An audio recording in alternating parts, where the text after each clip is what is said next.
Thank you very much, Dania, and thank you very much, everyone, for the opportunity to join you.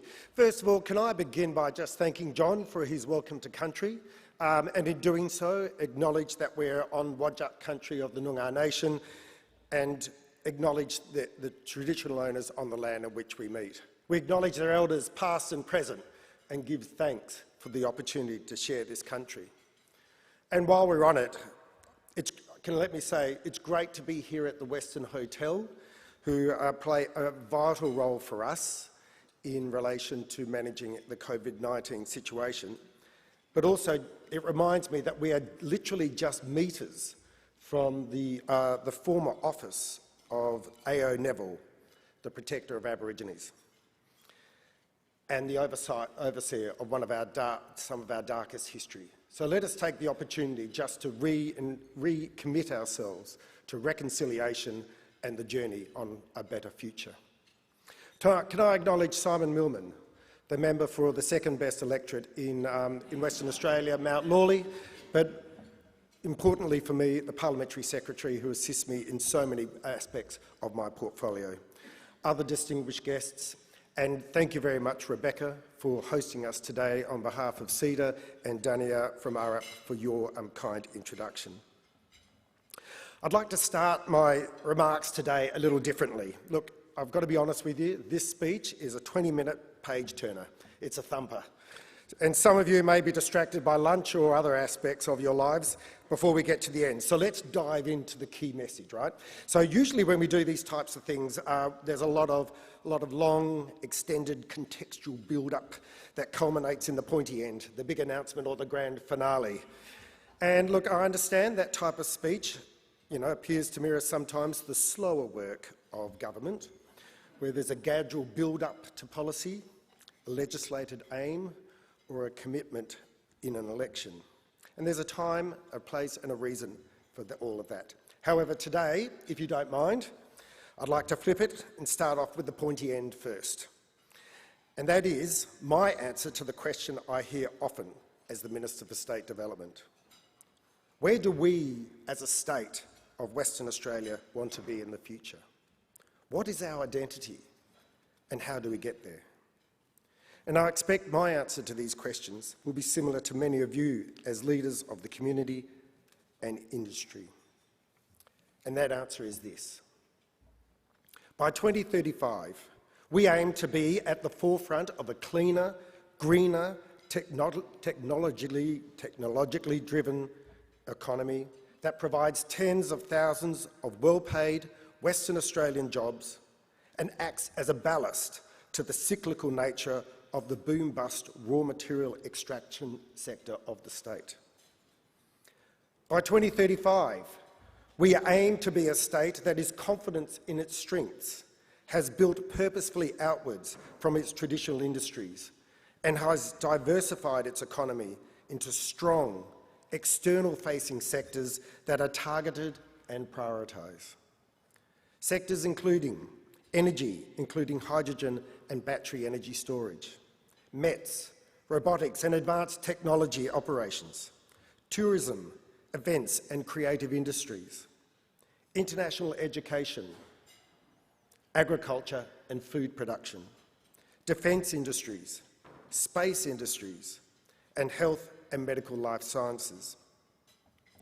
By 2035, we aim to be a state that combines culture, community and commerce, and brings it together in a uniquely Western Australian way that engages with our incredible natural assets, includes our Aboriginal culture, and empowers our people to be proud to be from WA.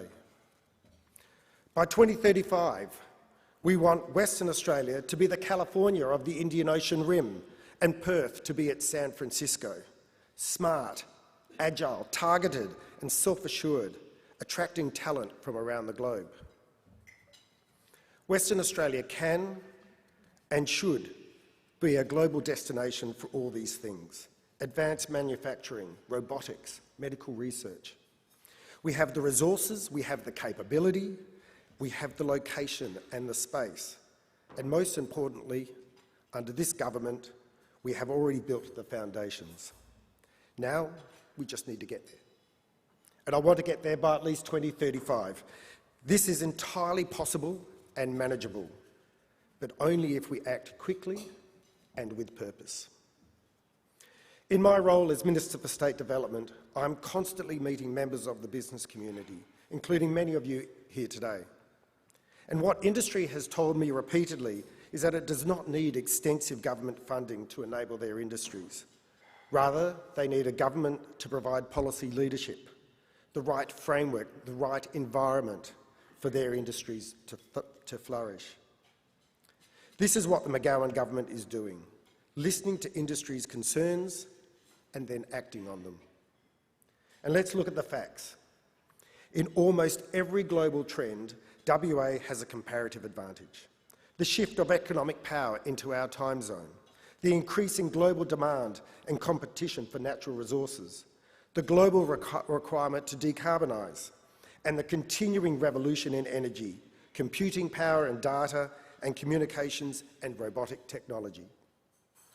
To give a concrete example, let's look at the WA Met sector, the often unsung facilitator of our state's $148 billion mining industry. This is so much more than crushers and conveyor belts. Rather, this sector has positioned WA as a global leader in autonomous and remote operations, with over 400 autonomous haul trucks and a further 48 autonomous drilling rigs in operation across mine sites today.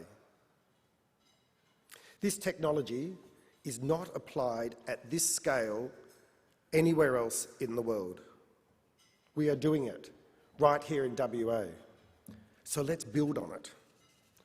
I want to apply this technology to our burgeoning space sector, building our local supply chain capability to manufacture space technology is a key focus of the WA government's Diversified Wa supply chain plan and is an area we seek to continue to grow through investment in innovation and STEM skills. Nirrumbut, which will give industry a purpose-built facility to physically test a range of technologies, including remotely operated space vehicles, is a good example. We need only to look at the recent announcement from NASA, which will see an Australian-made rover journey to the moon to understand the opportunities for WA in this sector.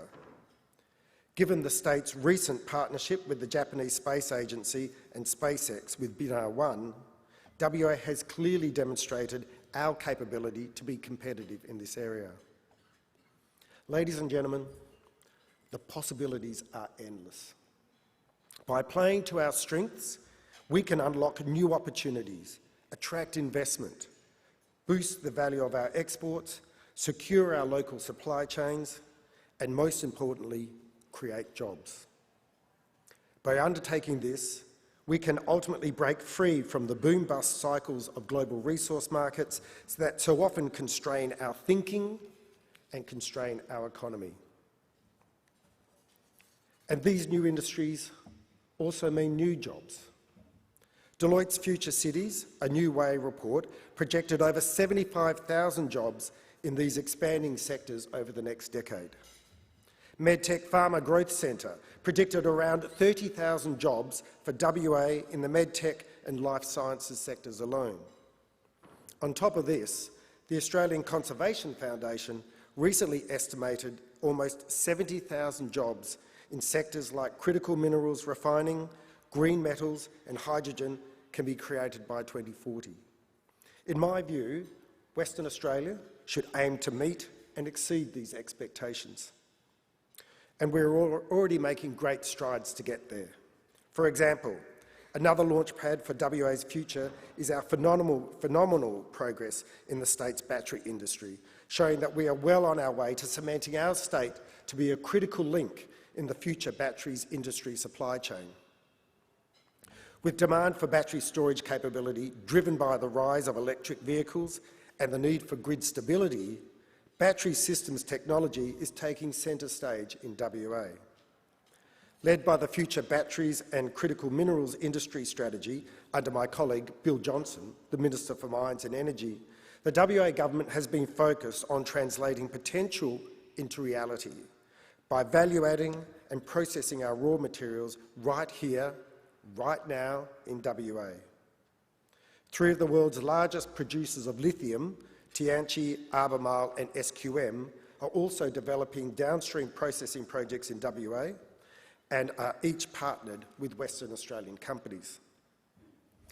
This example of the state's increasing supply chain sophistication reinforces the importance of the government's commitment to establishing a globally significant advanced manufacturing hub for the Western Trade Coast. We are also backing our world-class skills, unrivalled natural resources, unique position with the Asian Pacific region and our existing global partnerships to establish a renewable export industry. With the global push towards decarbonisation, accelerating demand for renewable hydrogen, WA, under the stewardship of a dedicated hydrogen minister, Alana McTiernan, is in the box seat to capitalise on this emerging opportunity. This is especially true as several of our key regional partners, including Japan and South Korea, who are highly dependent on imported energy and lack the domestic renewable energy resources needed to commercially produce green hydrogen. Fortunately for us, WA has comparative strengths to make this work. We have the natural resources, including abundant sun and wind for renewable energy and water for splitting, a skilled workforce with our leading LNG and renewable sectors, existing export infrastructure, and most importantly, long-standing and trusted energy export partnerships with our regional neighbours, including Japan, South Korea, China and India. This week's announcement from Woodside regarding their billion-dollar hydrogen and ammonia production facility in Kwinana, the centre of the universe, is a signal of confidence in WA's renewable energy ambitions. And recognising this unique mix of comparative advantages, the WA government is accelerating this massive diversification opportunity, which nationally will be worth billions by 2040. However, that's 20 years away. We are dealing with the here and now. And now, slowly, ever so slowly, the vaccinated world is beginning to open up again for business. Parts of Australia are making gradual steps, and WA, when it is safe to do so, is going to follow suit. But those nations and states on the East Coast that have opened up are doing so very much under immense stress. They are still under a myriad of restrictions and burdened with the weight of public debt and the economic damage they have experienced as a result of forced lockdowns and other flow-on effects of the virus. In comparison, WA, while still facing our challenges, is, in my view, in the most enviable position in the world. Our state is free of the virus. Our public finances are incomparable to any jurisdiction in the country. In fact, if WA was its own country, we would be expanding our economy at the second fastest rate in the world, second only to China. We have been and continue to be open for business and open for new ideas. And now, more than ever, we need more of these ideas as we tackle the challenges of the future. We want to attract talented, bright people with ideas in order to bring the solutions that further diversify the state's economy. And we want these people as soon as possible. In the past, WA has been very good at starting a conversation or an innovative way of doing business. And then, as these projects progress, they have moved offshore or over east, taking with them some of our best and brightest. We want to reverse this trend. We want to bring them here instead. Perth is constantly highly rated in the top 10 most livable cities in the world. We have very low sovereign risk, strong ESG, advanced green clean credentials, extremely reliable energy security, and a reliable and safe business environment. We are slowly becoming globally recognised as a tourist's hidden gem, with stunning beaches, diverse bar and dining destinations, and world-class entertainment venues like RAC Arena and Optus Stadium. Western Australia is also home to some exceptional natural assets that are deeply rooted in the history and the culture of our First Nations people. That alone should be an attraction to any visitor or prospective resident. Historically, though, this has not been an area where Western Australians have been able to achieve long-lasting progress. However, the future I see for Western Australia is one in which our technological and economic progress is worked upon in tandem with our Indigenous culture and our invaluable natural assets. Past and present need to meet together in order to progress our future. We are currently experiencing the fastest rate of economic and social disruption the world has seen across a huge range of sectors, and this is only projected to accelerate. The most noticeable area of disruption is unsurprisingly in health, and if I can put on my Health Minister's hat for just a moment, like the other sectors I've touched upon, the disruptions in the health sector as a result of COVID-19 have presented some compelling challenges, but also present some compelling opportunities. For example, WA, not Victoria, will host the 2022 AusBiotech Conference for the first time in 15 years. This is usually an East Coast-based event and is Australia's biggest week in biotech.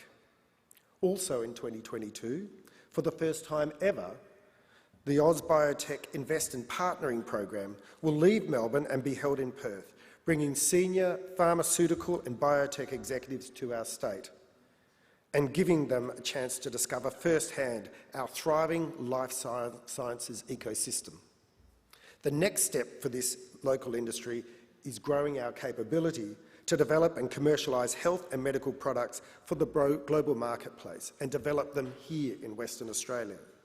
To pursue this opportunity, the WA Government has today released its first ever Health and Medical Life Sciences Strategy, which provides strategic focus in removing barriers to innovation, helps grow local businesses, creates and retains highly skilled jobs, and of course diversifies the state's economy. This complements the vision set out in Diversify WA to build our local medical manufacturing capability. I'd like to take this opportunity in doing so, in mentioning the Life Sciences Strategy, to recognise the tireless work of our Chief Scientist, Professor Peter Klinken AC, and Dr. Katharine Giles, who are on the panel today and who have played a vital role in developing this important strategy. So if you have any questions about them, give it to them. It is worth noting that, as I've previously said, the significant work of the McGowan government is doing in all these sectors, and we push forward into new and exciting areas of expertise and export potential. Areas that aren't just mining, manufacturing and tech, whether that's expanding the Gascoyne Food Bowl initiative to assist our future food security, or the decision of Huon Aquaculture earlier this year to lock in its commitment to the state's aquaculture industry. All of these sectors and areas are poised and ready to expand into our international region. But all of this work is worth nothing if our trade and investment infrastructure isn't ready. As Minister for Trade, I am pleased that the significant restructure of our overseas trade network is nearly complete, with 2 Trade Commissioners and WA's new Agent General, John Langulon, leaving our shores in the immediate future. John, of course, is already known to all of you as the former chair of CEDA, and I want to take this opportunity to acknowledge his service and support over the years. And John, we wish you and Jan all the very well on your next mission in London on our behalf. Thank you. WA's hub and spoke model, as part of our international trade networks, is ready to adapt to the market-driven demand, and Invest in Trade WA is up and running and leading as our front door for potential investment to the state. We are fired up, we are passionate, we are open for business, and we welcome all our neighbours to work with us to mutually beneficial outcomes. Now, each of you has in front of you 2 documents The first of which is the Diversified WA report, which I'm pleased to be releasing today. The report outlines a revised Diversified WA framework and guides our understanding of how the state is tracking in its diversification efforts and the progress we are making in developing the state's priority sectors that I outlined earlier. The second document is the Diversified WA Supply Chain Development Plan 2021-2022, which will guide the WA government's efforts to increase the participation of local businesses in more diverse domestic and global supply chains. Building on the commitments outlined in Diversify WA, the plan highlights how serious we are as a government about translating policy into action. We are taking a highly targeted approach to pursuing specific domestic and global supply chain opportunities for WA businesses in both established and emerging industries. In closing, can I offer this view? This is only the very beginning of our foray into the pool of opportunity. We are currently paddling around in the shallow end. And now I'm excited to take a bold dive into the murky and untested deep end with each of you. As business leaders, as entrepreneurs, as adventurers, as explorers. Curious and inquisitive, confident and bold, we are proudly charting Western Australia's own course, taking with us the strength, knowledge and experience of our traditions into the future. My vision is that by 2035, Western Australia is the global destination for those of you with the biggest dreams, confident in the knowledge that our state is supporting your ambitions. Thank you very much for joining me today. Let's take this bold play for the future together. As John said, Danjul Kulinin, let's undertake this walk together. This is only the beginning of the conversation. Thank you very much.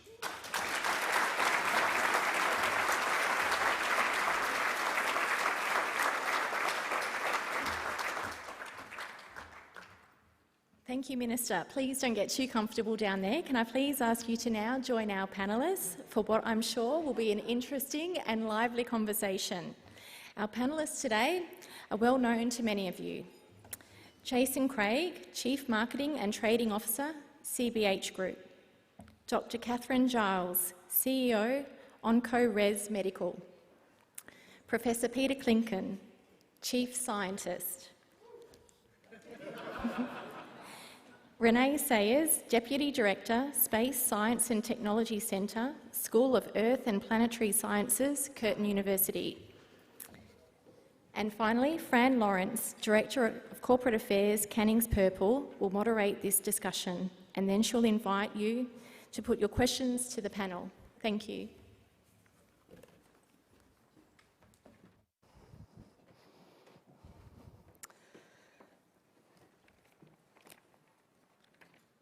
All right, I'll kick off by just mentioning that we do have the Pigeonhole app obviously underway, so please do submit your questions. I've got them on my hand little screen here so I can see them coming up. We will also have a roving mic, I believe, on the floor if some of you are more adventurous and would like to stand up and pose a question directly, so we'll keep an eye out for those as we progress. So, Deputy Premier, I will kick off with you. You've just outlined a pretty exciting vision for WA. And an incredibly ambitious timeframe. You've given us 14 years to become the California of the Indian Ocean Rim, I believe was the phrase. I think that's the destination. That's the aim? Mm-hmm. Right, okay. So you mentioned the importance of everyone in this room in terms of working with the private sector to get that vision achieved. How much influence does the state government actually have in this very ambitious timeframe and this exciting vision, and where will you be targeting investment? Well, look, I think it's important to observe that the state government has, in some sectors, a very strong role to play. Obviously, we have highly regulated mining industry and resources industry generally. And so there's obviously great opportunities there for the government to intervene. Other areas, I think we have to, obviously we have to work in partnership. And in that context, rather than cajole, we can lead. And I think that's an important observation to make, because sometimes you really just need to get government out the way. Can I just acknowledge the work of Rebecca Brown in the Department of Jobs, Tourism, Science and Innovation. I think what you've seen in that department is a cultural change, a significant difference in the way that they conduct their work. It's more strategic, it's more proactive, they're excited, and they're determined to make sure that they ensure that the WA government is a great partner to industry. And so I'm very excited about the opportunities that come there. I said in my speech, a lot of this stuff doesn't come down to dollars. A lot of it comes down to strategic investment and making sure that you're a good partner, and at times just understanding that it's not an area that the government needs to get in. But obviously we still have big roles to play, particularly in signposting directions. The Western Trade Coast and the development of Westport, for instance, I think is a serious signal by the government that we are ready to invest significantly to make sure we have the infrastructure, to make sure that we can facilitate strong growth of export industries. We've heard a lot about innovation, R&D, science, technology in your keynote address there. Obviously in WA, our isolation means we have really had an innovation culture probably flourish here. We have that ecosystem. And we're seeing the benefits of the investment into R&D. We're seeing industry leveraging science as a basis for new competitive advantage, all of those great things. I'd like to hear from the panel as to what barriers you think actually remain in really pushing that innovation culture and capturing those opportunities that we have in front of us. I might actually throw to you first, Katharine, if I can. Thanks very much, Fran.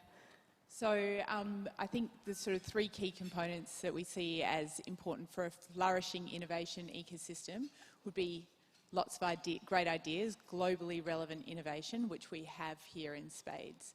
What we also, though, need to unlock that is that we need to have the experienced executives and experienced capital to take those incredible ideas and develop them and keep them here in the state for a lot longer. And like Roger just said, be able to take those products to market and take them to market from Western Australia. So I think we, whilst we have the incredible ideas in spades, and with the WA Brain Gain, we're increasing the pool of experienced executives that we have here. We definitely are certainly in the life sciences space still lacking in the experienced capital who are committed to keeping businesses in Western Australia. Life sciences businesses require a lot of capital, and because there is a lack of experienced investors in the state, it means that we need to go over east or overseas to raise money and then inevitably get drawn away from WA. Renee, if we're talking about innovation and technology, it would be remiss of me not to mention you have the world's most adorable spacecraft sitting on your knee right now. What's your take on what the barriers are in taking us forward in this space? Thank you so much. Yes, I have WA's first spacecraft sitting here, not the actual one that's in space doing space things, but this is a spacecraft. We just didn't launch this one. I'll talk about that a bit later in respect to space and what it can bring directly here to WA, but to address the question in the context of what are the barriers? Well, if we think about what underpins innovation, and if we want to see a culture where R&D is commercialised and we're getting those benefits across the economy, across society, where are those ideas coming from? Where is this knowledge coming from? We have to appreciate that basic research is the seed. Basic research is the acquisition of new knowledge. And applied research is that application for a foreseeable goal. And that's where we find those really juicy commercialisation opportunities. But today, there is no federal funding in the context of space and for basic research and engineering in space. There is no federal funding, basic research funding, to enable that pipeline. And so if you ask about barriers, let's go to the ground floor of what everything is built up on. Thank you. Peter, any opinion on that one? I think Roger's speech really highlighted a key element for me, two key elements. One is vision. One is looking to a time that's not just immediate. We're looking at 2035, and I was delighted, recently that Infrastructure WA is looking at 20 years. And as a shout out to John Langland and Nicole Lockwood for their terrific efforts there. Vision's really, really important in trying to set the direction for a state. I think the other thing that's really important is a narrative. And I think we're starting to get a narrative that says that we're more than just rocks and crops. We're more than just a dig and grow economy. There is a lot of smart, sophisticated, innovative, creative work that's going on that isn't really being highlighted. This is the moment where we're seeing that uplift, and I really congratulate the Minister for bringing it to the forefront. And this is a moment to be bold, right? Let's not forget that. This is not a time to be timid. The world is changing at a rapid, rapid rate. And if we just sit back and it's business as usual, we slide into insignificance, in my view. This is a moment to be bold and grab the opportunities in front of us. Otherwise, future generations will look back and go, how did you guys manage to stuff that up? We might... Did you take that on board, did you? Yeah, okay, great. No pressure there. Just don't...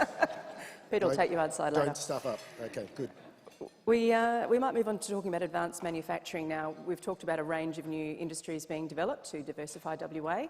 That requires manufacturing capability, obviously.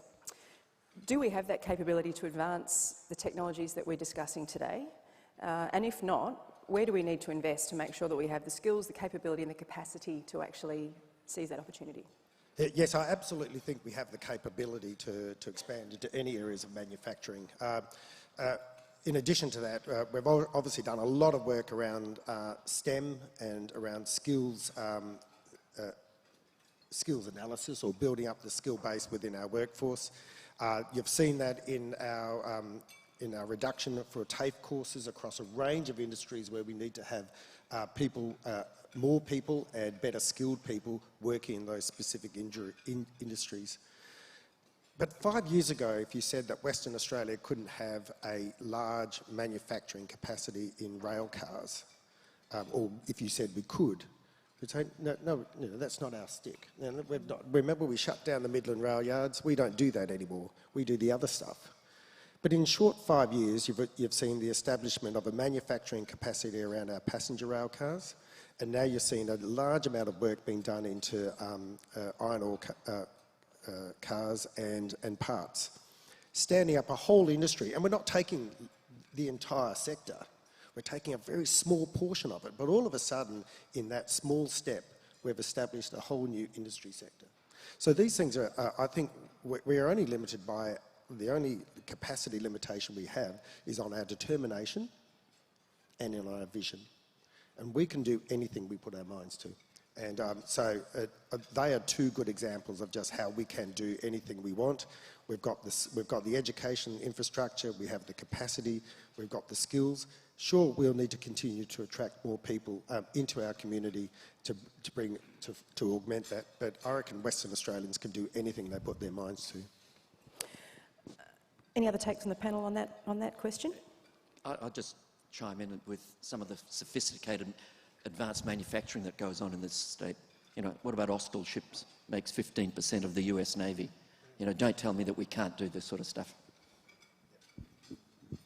If we're talking about attracting the right people, which you've just mentioned again, Deputy Premier, again, this is obviously a key part of the puzzle if we're going to make this target and to get these new industries up and moving.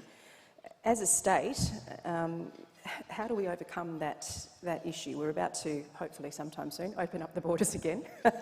But there's a raft of new challenges associated with that, obviously, in the age of COVID as well. And WA is an attractive destination, as you pointed out, but I'd be interested to hear your take on what you think the solution is to that. We are an attractive destination, but I don't think we talk about that enough. I think we sort of take our lifestyle for granted, we take our schools for granted, we take the extraordinary community and environment in which we live for granted. Out there in the rest of the world, they look at what we're doing at the moment, they shake their heads in amazement. The fact that you're all sitting cheek by jowl inside this small building is testament to that. And so I think we've got a lot to talk about, and we need to make sure we're much bolder in the way we sell ourselves as a community. The other aspect of this is that people don't want to come to something they think is a mining town. I mean, some do, don't you? Except the engineers love it. Sorry, my apologies. But we also have to celebrate who we are and create the cultural industries which make a great community in which to live. We need to celebrate our arts. We need to celebrate our Indigenous culture. It's the only unique thing that we have. It's the only thing which sets us apart from the rest of the world, and that is who we are. And I think we need to start talking more about that and less about how deep our holes are and how big our state is. Western Australia is an extraordinary part of the world. Again, I was just discussing with Dani earlier that she's saying, you know, people come and visit because they want to get some experience working in Western Australia. That's I think, the easy part. The hard part is getting them back out of WA again, because they come and they love the place. They want their kids to grow up here in a healthy, clean environment with great schools and where they can see the future opportunities for them.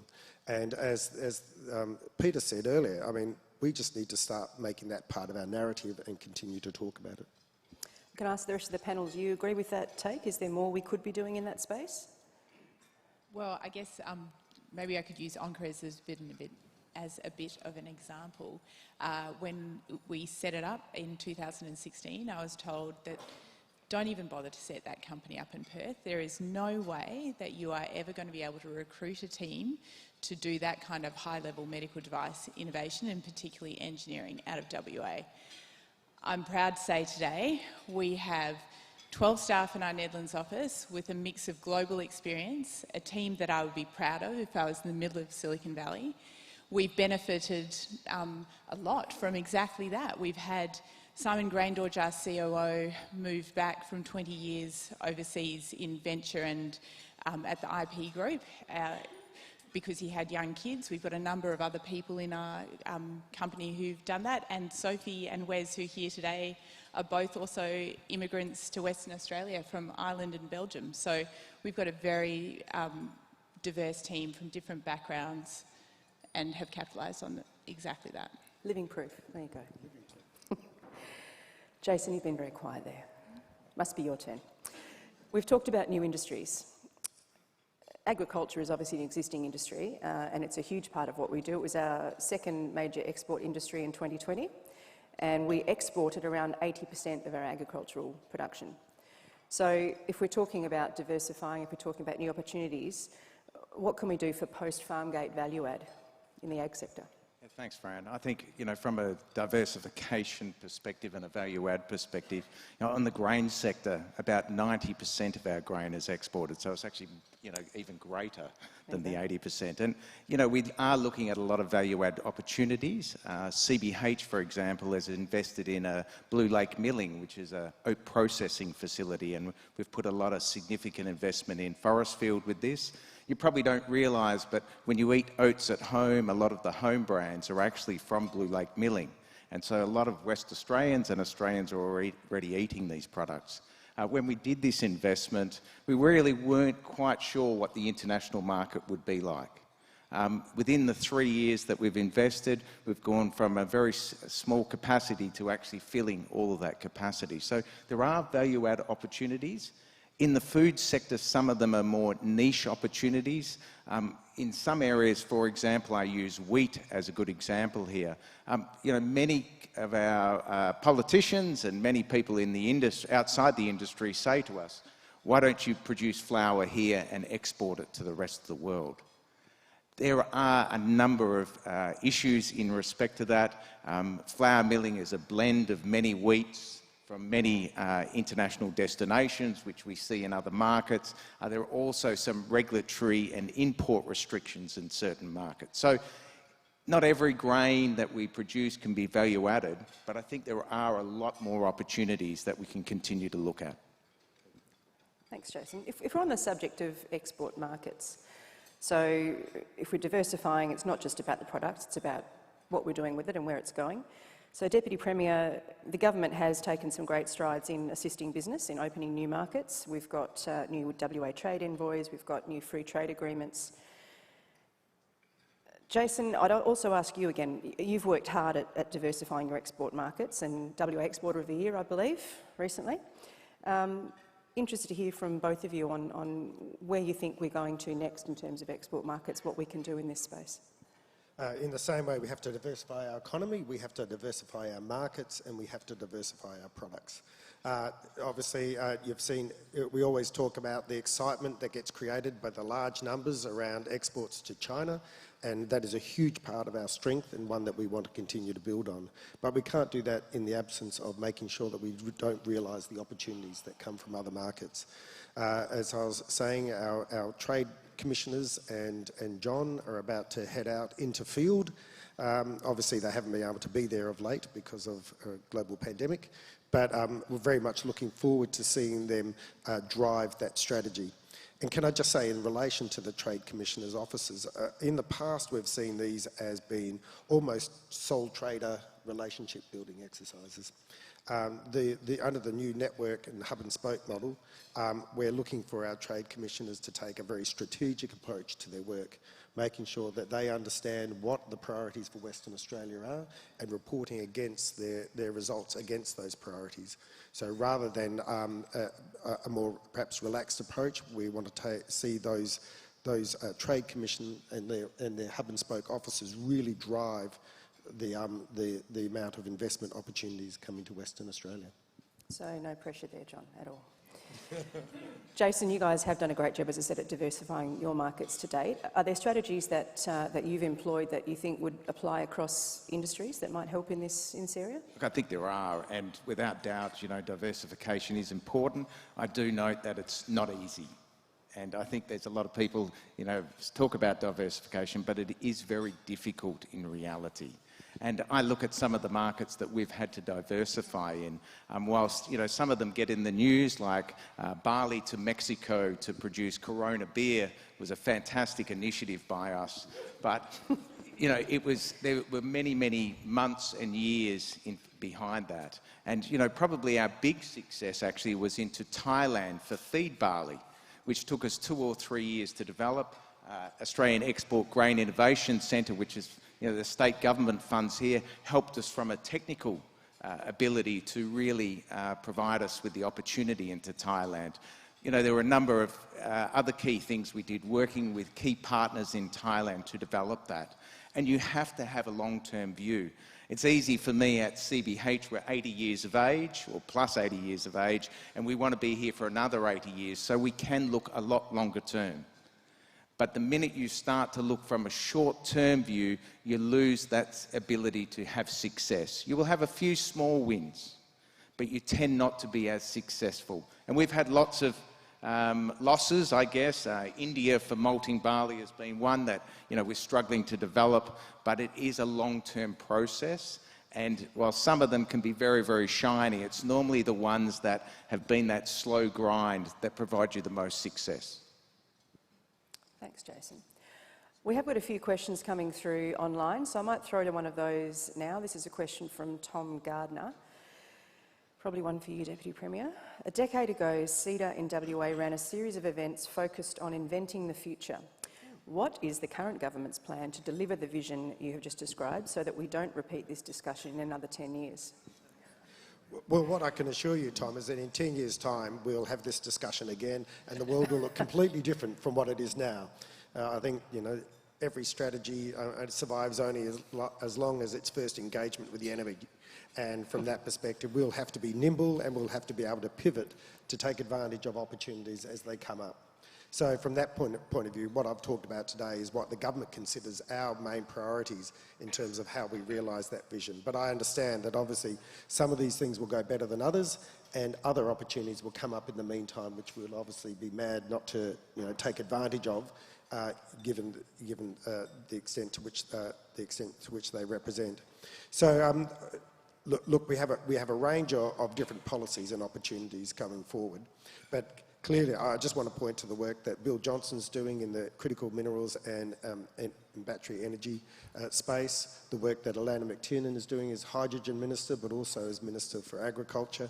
But at the same time, there's a lot of people sitting in the background, like Minister Safiotti in planning, making sure that we can get out of the way, and that streamlined WA, which has seen a multi-million-dollar investment to make sure that we have the environmental approvals on time, that we have the regulatory approvals in mining on time, to make sure that we can keep pace with the ambitions of industry is a constant focus for us. We want to make sure that as a government we are making the right investments, particularly through funds such as the Investment Attraction and New Industries Fund, a $100 million fund that we will soon be saying more about, as well as utilising the other funds that are in the Climate Change Initiative Fund, which is about investing heavily in our softwoods, or the $20 million towards our space industries. The $90 million fund, no, 90 I think is a bit over, a multi-million dollar fund, I'll say, for hydrogen. We have a range of opportunities where we, as a government, can make sure that we have the necessary investment, but as I said, more importantly, the policy leadership to ensure that we can meet people's ambitions.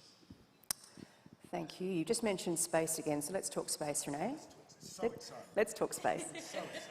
You've recently launched the Bina 1 mission, which is that adorable little spacecraft you mentioned earlier. So that's our first homegrown spacecraft, which is quite incredible. What does this mean for the space industry in WA, which is something I thought I'd never be saying a couple of years ago? And also interested to hear, I mean, there's been a huge amount of coverage and interest and engagement around Bina, obviously, and it was great to see at the launch all of those school kids in particular really just buying straight in. I'd like to hear about how you think that might be engaging the next generation of STEM students and future astronauts and space engineers and everything else we've got here. Absolutely. Thank you. I thought you'd never ask. No. We'll go now, by the way. It is tremendously exciting, and we set out to help WA fall in love with space. That's step one, to be able to build everything that we're sharing, and the vision and the story and the narrative. And I would love to share a little bit about that. Thank you for providing all the runways of identity and narrative. But I'm going to wrap it with a few statistics, and considering this is about the economic development, I hope I'm amongst friends with this. So what we have here, this is Bina 1. This was launched out of the International Space Station only a few weeks ago, and we're talking to it at the moment as it's orbiting 400 kilometres around our Earth once every 90 minutes. Bina 1 is one spacecraft, but it's just the beginning. We partnered with WA space companies like Fugro Spark, and we had the support with seed funding from the state government, from JITSI, thank you, and Arose as well, to kickstart the first of our journey here. The fingerprints that are all over this are not just mine. Over 40 undergraduate students and 4 PhD students as well on this project. They've built the hardware, they've built the software, and that's flown in space. So that's what, firstly, Bina 1 is about. For those individuals, for that sense of pride and ownership, that's incredible.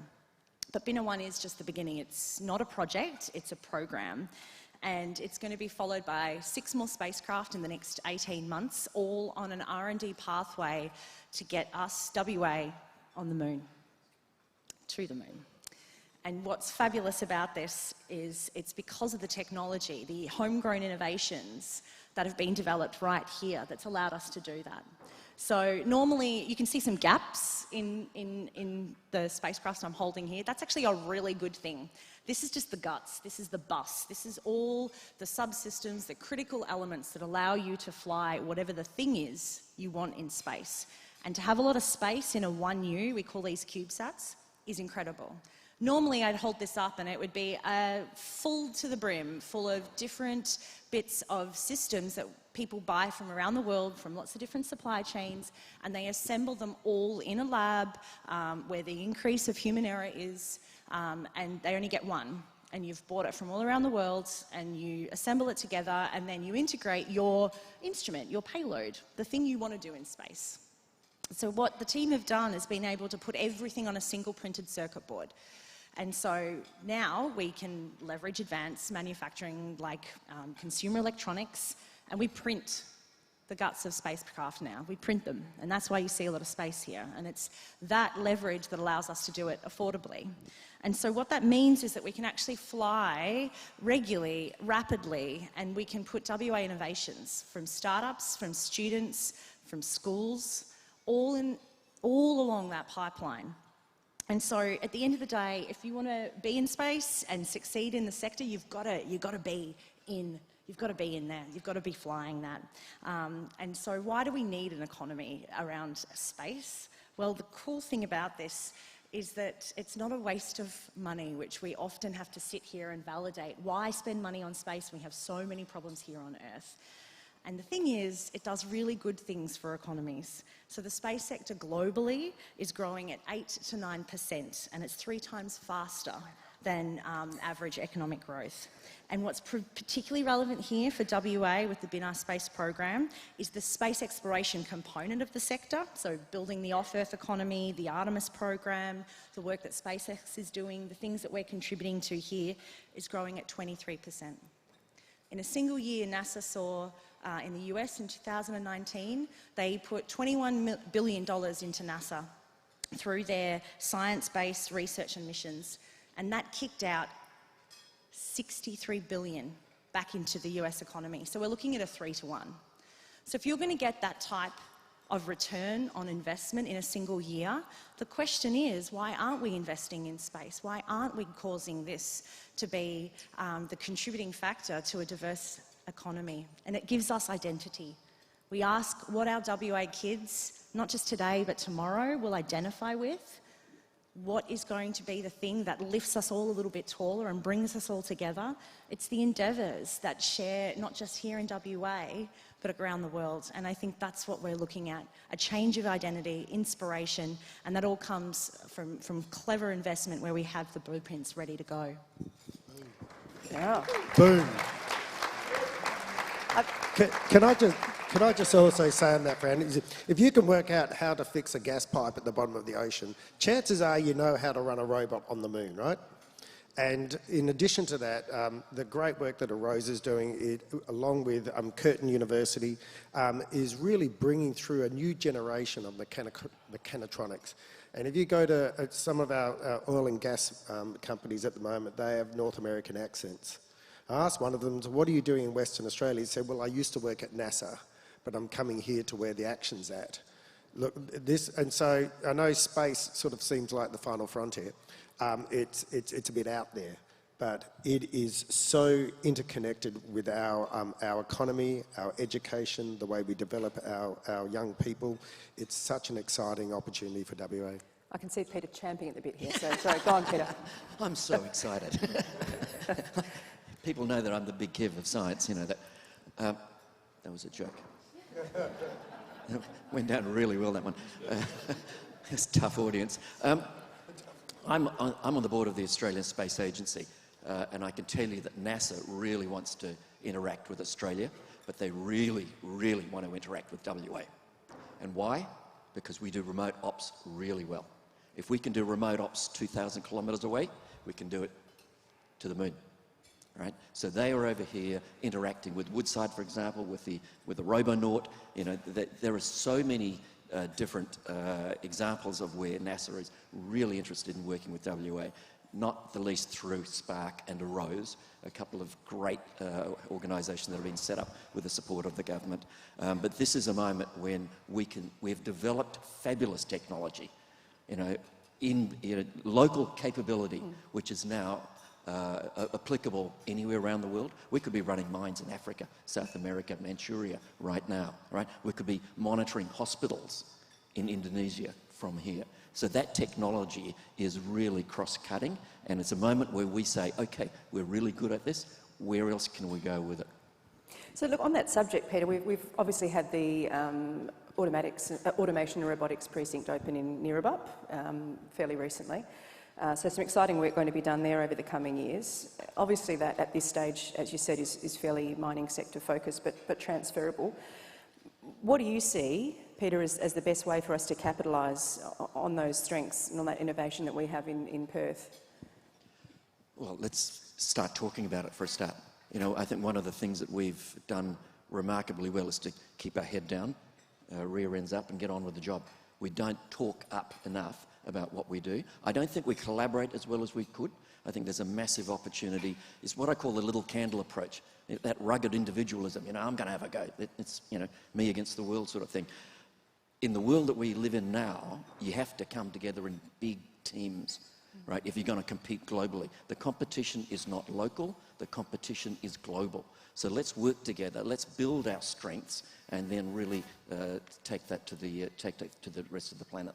Well, that actually ties in quite nicely with the question we've got online from Brian Haggerty. He said, coming back to our earlier theme, how do we ensure that we do walk together rather than all of these projects and industries doing things separately? So how are we sharing infrastructure better than we have done in the past to ensure that we get that international competitive advantage? And I'll throw that open to anyone who'd like to have a crack.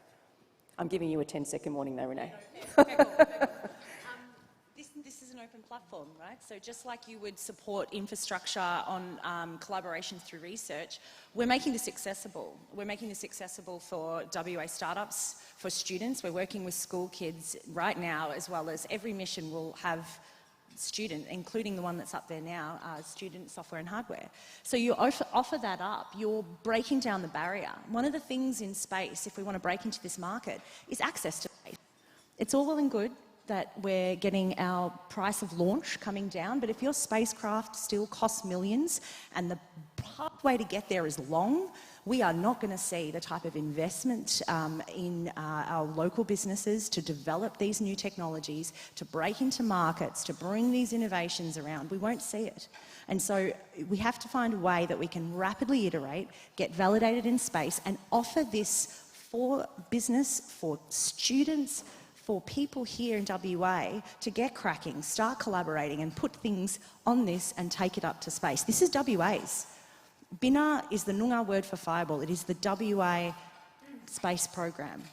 And that's what we see the vision for. And we want to give that vision to the identity of WA and help lift that sense of inspiration. Look up, dream big, work together.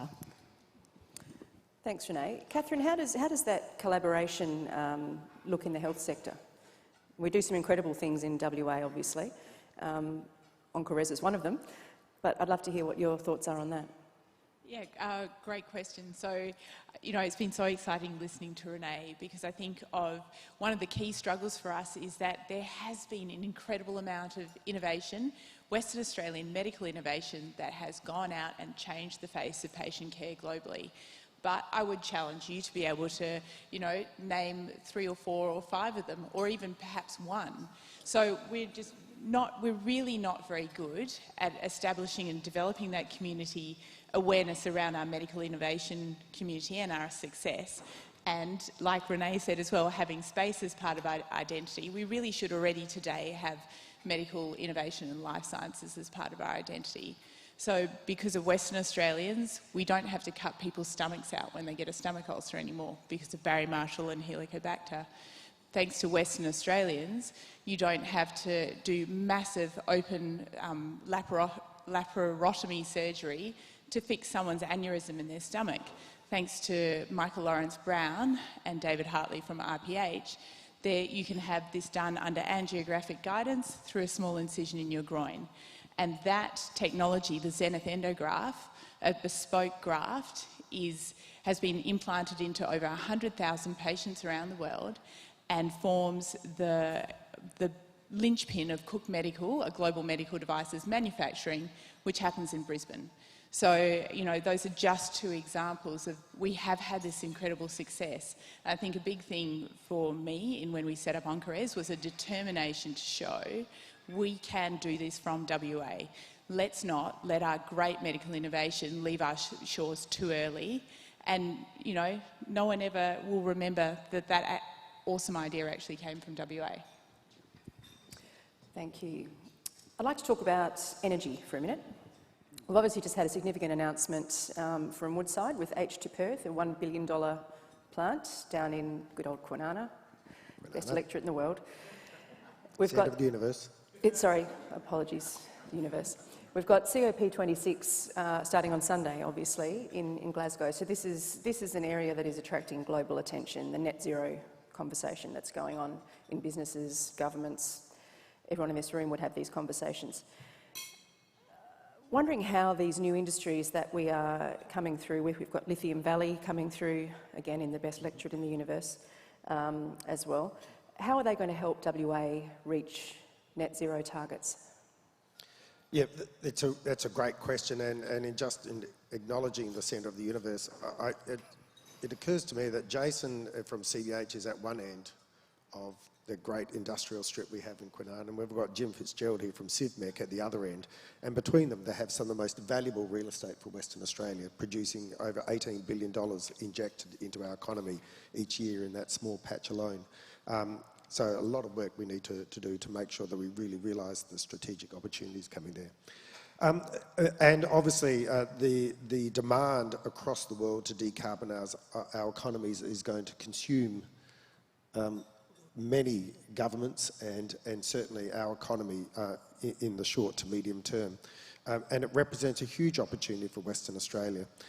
We have to do a range of things, particularly in the green hydrogen space, to understand the tenure arrangements and the infrastructure needs of that industry, and Minister McTiernan's doing a lot of work on that at the moment.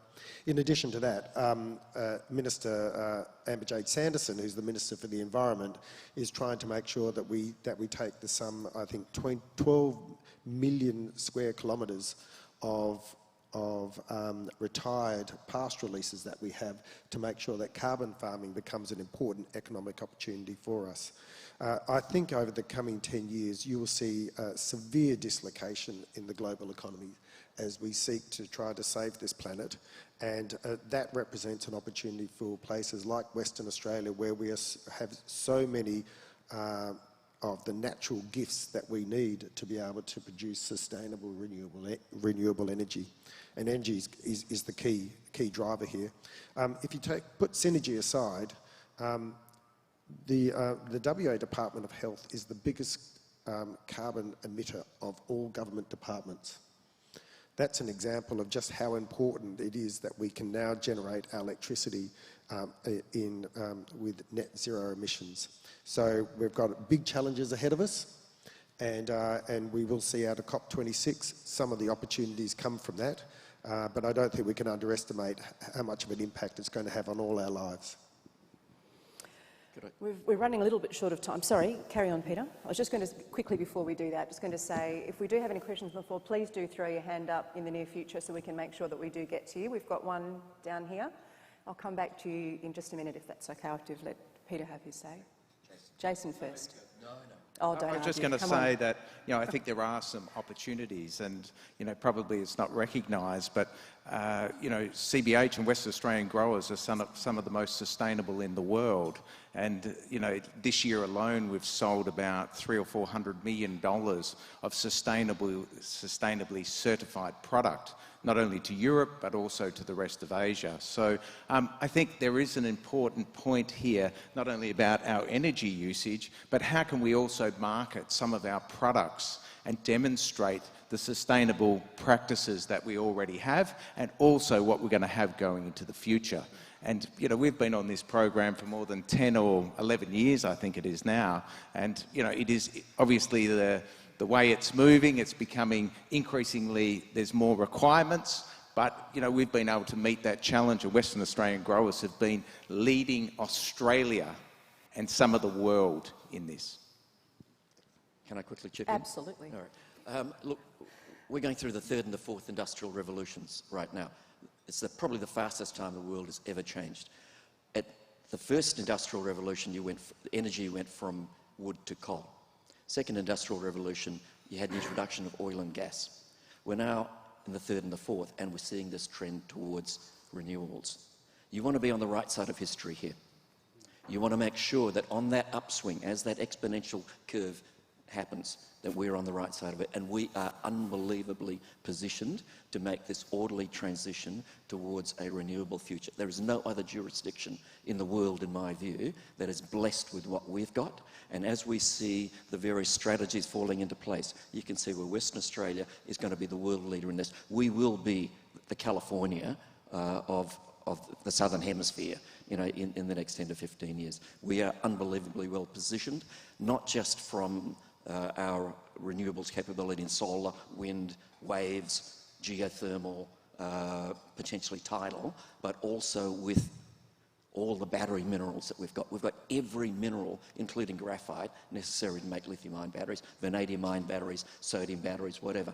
You know, this is such a key moment for WA. Thank you, Peter. We'll go to the question on the floor. Thank you. John Poynton. Question for the Deputy Premier and the Chief. You've mentioned California a few times, and I think it's a really valid aspiration. One of the critical reasons for California's success, particularly in creating a vibrant innovation culture, is the ecosystems that have been built up around the universities. The University of California model with multiple campuses under the same brand, Stanford University, and so it goes on, and there's other examples elsewhere in the US. A question to both the Deputy Premier and to the Chief is, do you think our university sector, given we have 4 public universities and 1 private, in a population of, say, 2.7 million, is fit for purpose, does achieve scale, is, you know, maximising the opportunities to create that ecosystem that we all recognise is so important? Thank you. Great question. Who'd like to tackle that first? I can see a few people smiling in the crowd, John. I'm happy to take that one. Yeah, the Chief Scientist is on a longer leash than I am when it comes to dabbling outside my portfolio. I'm just expecting the arrows and spears to be so coming anyway, very quickly. Can I just say, look, I talked about the disruption to industry, and in particular the disruption to the health sector. You know, as an outsider looking in, I think the disruption to our tertiary education sector is going to be just as profound. You've seen a big break in terms of international student market as a result of COVID, which is now coming back on stream. So it's no longer, I think we can no longer rely upon a traditional flow of students, and we can no longer rely upon industries undertaking business as usual, universities undertaking business as usual. My fear is that in a post-COVID world, that universities are not competing against each other in Australia, they are competing against the world. And you've got to be big enough to play in that yard. My fear is that if we don't have a top 50 or a top 75 university in Western Australia, we are not going to be competitive in terms of the global education market. Now, there's ways you can go about that, you know, and amalgamations is one of those, but obviously that's something for the decision for the universities to make, but the challenge for them is to be globally competitive. And how they meet that challenge, I guess, is one of the key challenges that they face.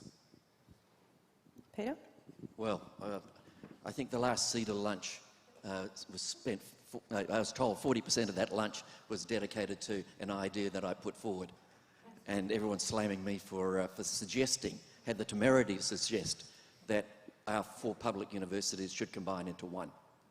And I am strongly of the view that we would do a heck of a lot better if we had 4 universities coming under 1 umbrella along the lines of the University of California model, where each campus stays autonomous and can specialise in particular areas, be it cybersecurity, be it medical, be it resources, be it ag and vet, right? That combined university, if you were to bring those 4 together, would be a top 50 university in the world. That then gives you a genuinely world-class university where you would then be able to attract talent. We're in a global competition for talent, be it students or academics and smart people. So if you send out a really clear signal that we're now a top 50 university in the world, people will start to look at you very differently. And I think this is a moment when we need to have a mature conversation around the benefits of an amalgamation of our public universities. Woo! Thank you. It's hard to top that, so we might just have to close it off. Can I thank my family for that applause, by the way? In all seriousness, we are unfortunately pretty much at the end of our time. There are some questions online that we weren't able to get to, and I apologise if you have submitted those. With a panel like this, Time was always going to be our enemy today, unfortunately, but hopefully it's given you some great insights. Deputy Premier, I might ask you if there's any closing remarks you'd like to make before we release you. That was not a government position.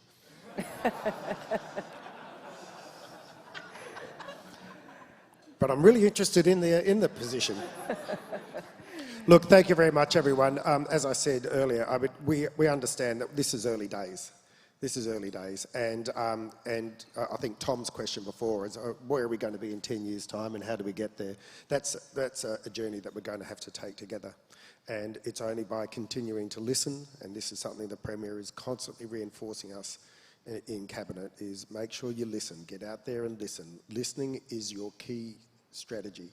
And we'll continue to listen, we'll continue to work with industry. I think Western Australia's future is now, and I think it's an exciting one, and we can do it together.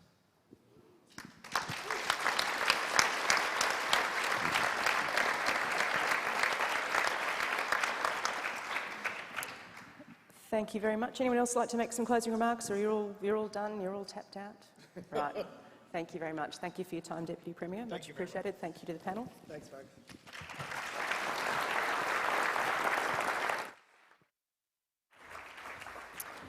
It falls to me to follow that, other than to say that all the important conversations happen on the CEDA stage. A big thank you to Fran for a very thought-provoking conversation. Renee, we all want a model for the room. I have the honour of offering a vote of thanks to our panel discussion. I'm sure you'll all agree that diversification is essential to the sustainability of the economy and the strength of our community and environment. Today, we heard not only about the importance of diversification, but the boundless opportunity for it. Opportunity to attract international students and researchers of world standing to our education institutions to further develop our science, technology capability, and to support our health and life science industry. The opportunity to bring to the world of WA and showcase our natural beauty, ancient cultures, vibrant communities, and new and emerging cultural tourism industries. The opportunity to transfer our expertise in building not only extraordinary stadiums and hospitals, but some of the most complex and remote infrastructure in the world. The opportunity to harness our state's strengths around investment, regulation and technology, expand our supply and value chains, and transform our rocks, our crops, and our flocks before we export them throughout the world. The opportunity to establish WA as a global clean energy powerhouse. The opportunity to find and embed new markets and support and expand the current ones. The opportunity to invest in our innovators, our creatives, our experts, and our children to attract, grow and support the talent that we'll need to create internationally competitive industries for the future. We heard today of the boundless opportunities throughout our great state and within its people, opportunities which can deliver a China plus, a mining plus future. And I'm sure you'll agree it's been insightful to hear the Deputy Premier's plans to foster an environment that attracts and supports the investment, commitment and talent required to realise these opportunities. My sincere thanks to the Deputy Premier, to Kath, to Peter, to Renee and Fran for their time and contribution to the important conversation. Thanks again to Arup and to the great team at JETSI for sponsoring today's event. And a wholehearted thank you to everyone here and online for choosing to join in the conversation today. Please take a moment to provide feedback on the event, again via Pigeonhole, so that we can ensure that our events continue to meet your needs. And stay in touch at ceda.com.au. It'd be remiss not to do an advertorial, of course, because you can also find upcoming events. You heard it before, it all happens on the CEDA stage. On the 18th of November, we have an exclusive economic update from RBA Assistant Governor of Economics, Lucy Ellis, who will be joining us virtually, followed by an in-house conversation with Tim Marnie, Chief Economist at NAUS, and our very own Cassandra Windsor, Senior Economist at CEDA. And of course, on the 1st of December, we have the Premier of Western Australia, the Honourable Mark McGowan, MLA, presenting the State of the State. We hope to see you then, and once again, thank you for attending, and as John said, safe travels.